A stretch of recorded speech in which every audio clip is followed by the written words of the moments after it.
this is Aaron from 808's Amps, and let's go over a quick way of how to make some 808 style drum beats on Eurorack. Let me explain how I'm going to get this process, and then I'll walk you through each step. So I'm going to be making the bass sound using the Bonesaw filter by 808's Amps. I'm going to be self-oscillating this filter, sending it through the God for some bass distortion, and finally through the denoiser gates for my mixing. I'm going to be generating the sequence via the vector sequencer. I'm going to be making the pitch and the volume envelopes from the Zadar by Carl's devices, mixing the CV through the Vivisect, and for some snare drums I'm using the Pico drums by Ericssons. So let's go over the patch really quickly. First thing I'm going to do is I'm going to self-oscillate my filter.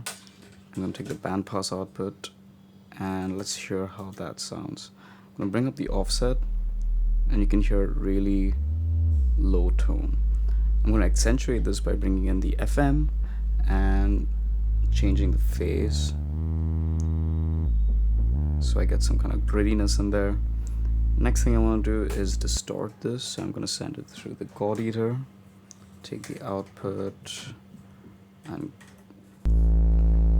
so now we have some distortion on a low end sound, and you can obviously control everything via the God Eater, such as the tone, the amount of gain, your high pass filter. So I'm going to keep it right there in the middle.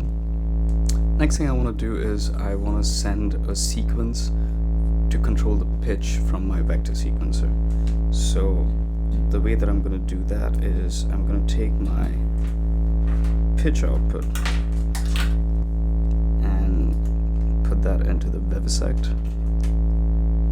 I'm going to take the mix out, and why the mix out I'll tell you in a bit, and bring up my frequency CV.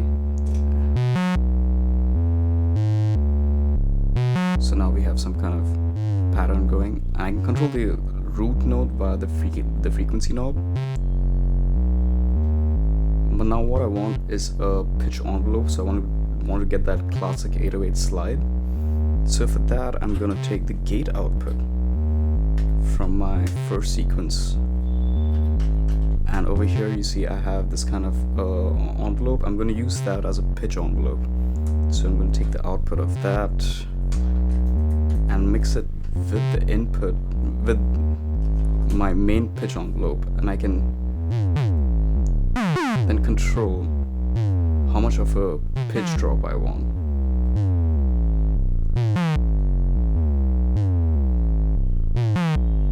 So if I want to go really bonkers, I can do that, or if I want to be subtle,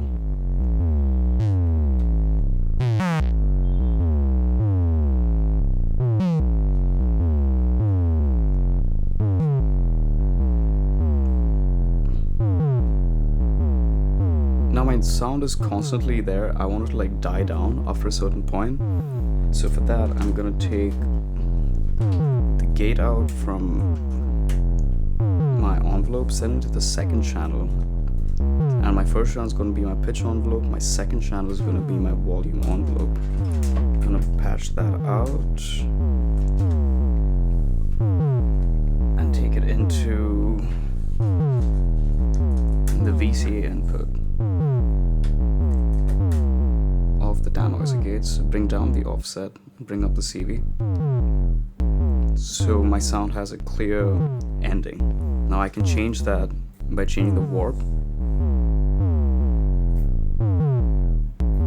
and I can do the same thing for the pitch envelope as well.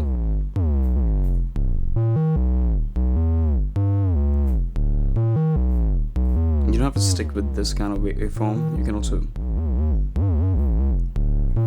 choose different kind of waveforms and get creative with it. I'm just gonna go back to the first one.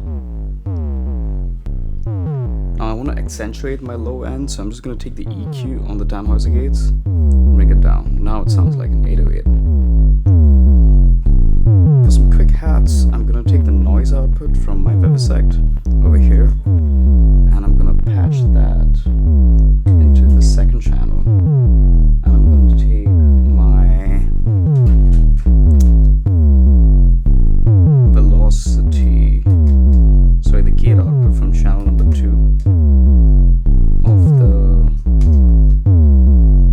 sequencer, plug it into trigger number C, and here I have a quick envelope to control my hat. So I'm going to patch that in here, unmute it, and bring it up to the right, the EQ, to accentuate the high frequencies, and bring up my offset just a little bit. Get that classic hat sound. Now for my snare, I'm going to take channel number 3 gate output from my expander, put in trigger number 2, take the output, put into channel number 3 of my denoiser gates, unmute it,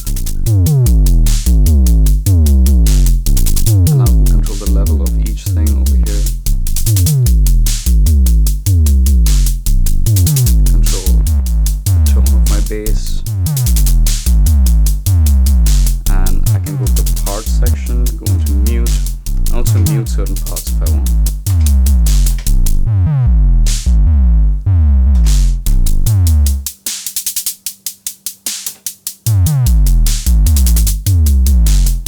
Also, you can take this patch further by adding more modulation to the Gaudier or the Bonesaw, but that's a quick way of how to get some 808 style bass drums